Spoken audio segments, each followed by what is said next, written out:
पुण्यातील कालवा समितीच्या बैठकीत रोहित पवार आणि सुप्रिया सुळे उपस्थित.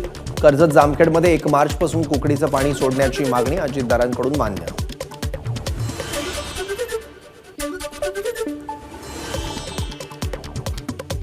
पुणेकरांवरची पाणी कपातीची टांगती तलवार टळली.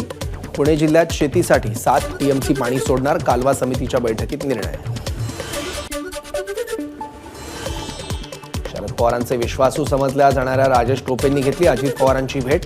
पुण्यातील शासकीय विश्रामगृहात दोघांमध्ये चर्चा. राजकीय वर्तुळात चर्चांना उधाण.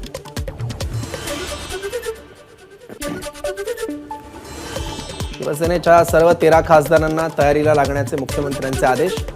13 जागांवर शिवसेना समझोता करण्यास तयार नसल्याचं चिन्ह. पुढच्या काही दिवसात महायुतीचं जागा वाटप निश्चित होईल. शिवसेनेचे खासदार कृपाल तुमाने यांची माहिती. हातकणंगले लोकसभा मतदारसंघातून उमेदवारी द्या. सदाभाऊ खोतांची भाजप प्रदेशाध्यक्ष चंद्रशेखर बावनकुळेंकडे मागणी.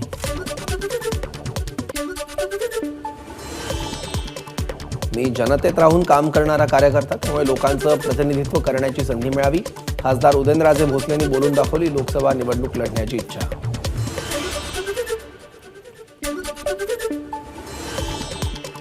यंदा प्रथमच लोकसभेला 80 पेक्षा जास्त वय असलेले आणि 40% जास्त शारीरिक विकलांग असणाऱ्यांना घरातून मतदान करता येणार. त्यामुळे राज्यातील 27 लाखाहून अधिक मतदारांना घरातून मतदान करता येणार. राष्ट्रवादीचे आमदार अमोल मिटकरींच्या अकोल्यातील घरासमोर मोठा बंदोबस्त. काल मिटकरींना जिल्हा पोलीस अधीक्षकांच्या नावाने गाडीची तोडफोड करण्याची आली होती धमकी.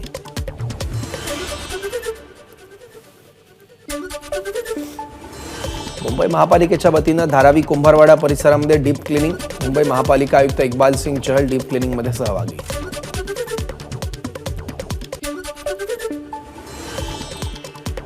मुंबईच्या मध्य हार्बर आणि पश्चिम रेल्वे मार्गावर रुळांची दुरुस्ती आणि सिग्नल यंत्रणेतील तांत्रिक कामासाठी आज रात्रकालीन ब्लॉक. रविवारी तिन्ही रेल्वे मार्गावर कोणताही ब्लॉक नाही. मुंबईकरांना दिलासा. एबीपी माझा, उघडा डोळे बघा नीट.